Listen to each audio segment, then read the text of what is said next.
Hi students, let me first wish Singapore a happy 57th National Day birthday. Now welcome to CM361 Environmental Chemistry, and we're recording this on very special days because we talk about Singapore's effort in the United Nations SDG goal number 14. So what is goal number 14? It's about the ocean's resources, life below water.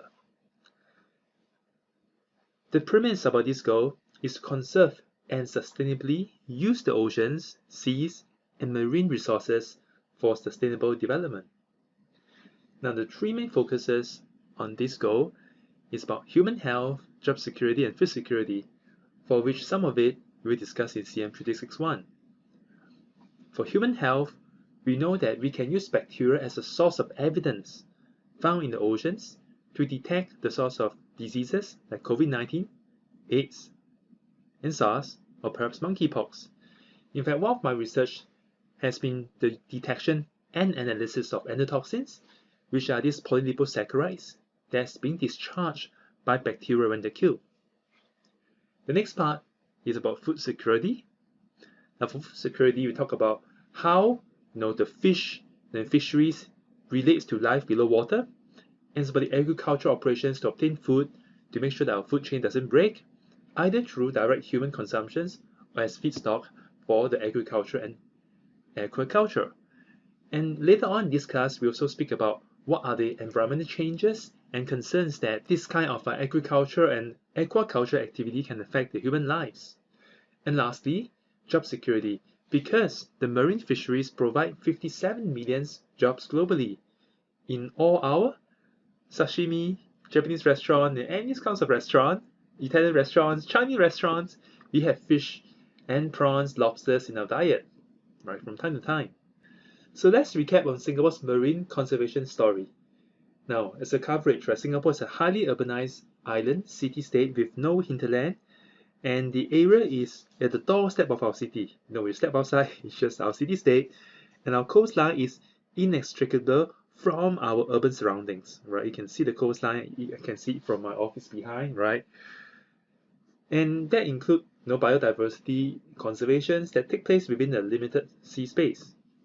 Now, since our independence, again, happy 57th birthday, Singapore's coastal and marine areas have been densely populated and heavily utilized by various industry. We also have a lot of land reclamation, right?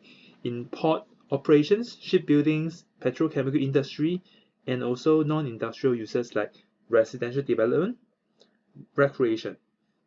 So at any time, right, if you look outside, right, see the port here, just along the west coast, you see over 1,000 vessels plying the waters. And our waters are also home to the country's only offshore landfill and several marine aquaculture farms. So in fact, right, nearly all the coastal or marine areas in Singapore are no more than half a kilometer from any human-related activity. We can see everything by just one look. Now, we face some challenges in Singapore. Number one is this habitat fragmentation. Now, although Singapore continues to support habitats around our main coastline and within our offshore islands, habitats are fragmented and occur in isolated patches. But we have some solutions, or rather opportunities, to overcome these challenges. Now, one way is to maintain ecological stepping stones, unlike fragmented terrestrial habitats, right, that can become ecologically isolated. These fragmented but hydrodynamically connected coastal and marine areas can generally maintain ecological connectivity through a network of stepping stones. You see our stepping stones, which are smaller habitat patches of fragments that facilitate movement of populations between larger ones. Now, the study of this ecological connectivity in Singapore's mangrove, intertidal, and subtidal habitats, right, indicated that despite the spatial fragmentation, the ecological connectivity continues to be maintained across all the habitats due to the continued presence of these stepping stones, because it connects all the bigger habitats together.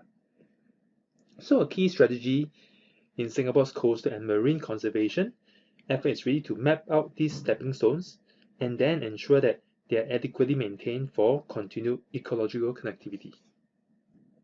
Next, Another challenge we face is the habitat and biodiversity loss. Now, given that the rapid pace of Singapore's growth and limited land, right, shallow coastal and marine areas can be lost with urbanization. And the numbers are here. We could lose up to 96% of the mangrove and 60% of the coral reefs. So habitat enhancement, restoration, and species recovery is on our mind, is on Singapore's mind, so that we can ensure the long-term sustainability of Singapore's coastal and marine habitats. Imagine when we are losing 96% of mangrove. Do we still have Sungai Buloh? Do we have natural parks that we can explore and see crocodiles and certain marine life? So in many circumstances, right, habitat enhancement, restoration, and creation offer opportunity for species, recovery initiative for endemic, critically endangered, and rare rediscovered species. So one thing to highlight is, right, there's this innovative coastal protection and mangrove restoration biodiversity project that was implemented along a severely degraded mangrove area, which incorporated both hard and soft engineering solutions to arrest the coastal erosion and restore the mangrove.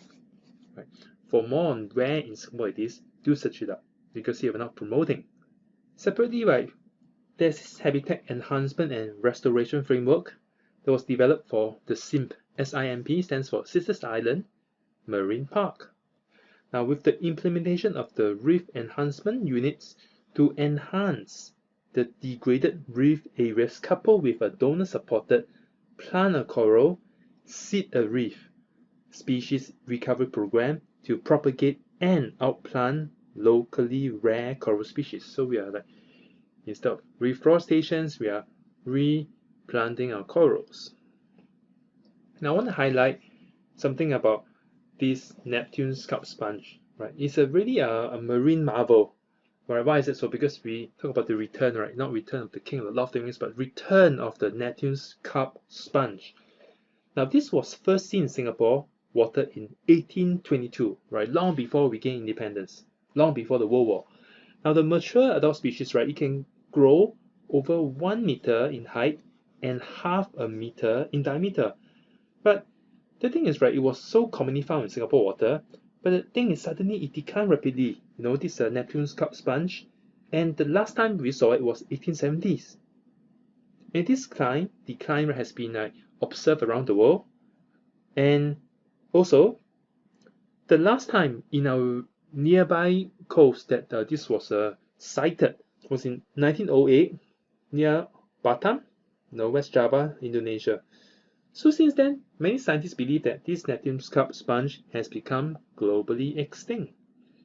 But the thing is, surprisingly, don't know whether it's serendipity, right?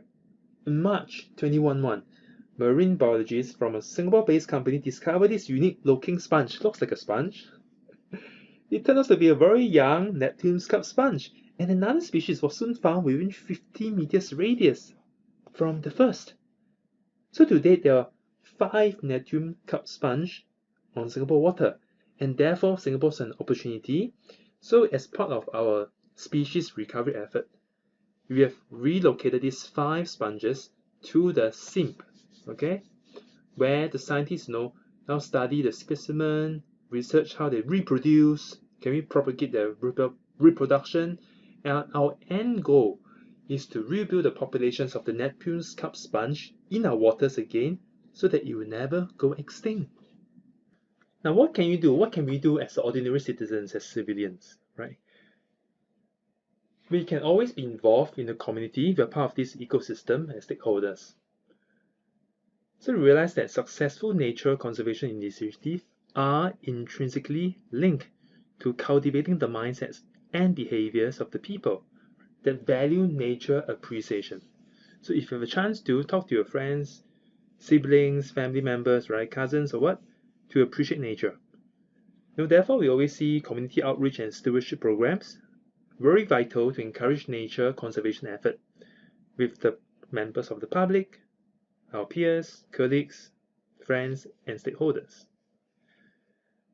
We know that the SIM program, as you talked about just now, and other initiatives like this Ubin Living Lab are the focal point of complementary community stewardship program, And this activity are guided like intertidal walks begun at the SIMP near the Sisters Island, and also other outreach activities and events organized in conjunction with a number of NGO stakeholders like the Marine Conservation Group of the Nature Society of Singapore. There's also our Singapore Reefs, Hantu bloggers, and various academic partners like NUS.